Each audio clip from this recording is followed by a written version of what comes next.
Lord, I lift this friend to you now. Let's look closely at Jesus' parable of the neighbor to teach us more about intercession. Jesus said, suppose you have a friend and you go to him at midnight and say, friend, lend me 3 loaves of bread. A friend of mine on a journey has come to me and I have no food left to offer him. Luke 11, verse 5 and 6. There are 3 people here. The main character, which is you, the friend who came to visit, the person who needs prayer, and the friend who has bread, that's God. Think about what Jesus is saying here. There are people in your life who need bread that you can't provide. They need you to go to God for them and say, Lord, I do not have what it takes to help this person, but you do. Please provide the bread. I remember feeling this way in hospital after my surgery a few years ago. I made friends with a guy who had a motorbike accident.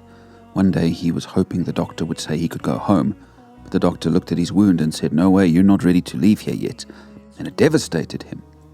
I shared some prayer with him and then went to the chapel and wrote a song which goes like this. Lord, I lift my friend to you now. I just don't know what else to do. I have no power of my own here. I can only leave him with you. He needed bread that I couldn't give, so I went to the one who could provide what he needed. Do you see how this parable teaches us to intercede? There are many situations where we don't have power to help, so we intercede because we believe God will provide.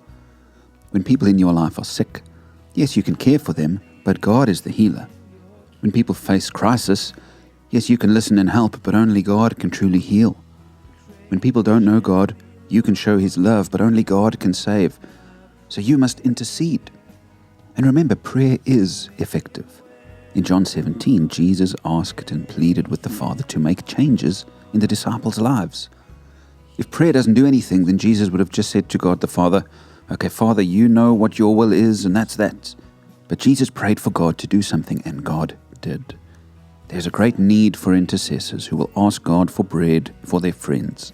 Will you answer the call and pray for others? Cradle gently, Lord, you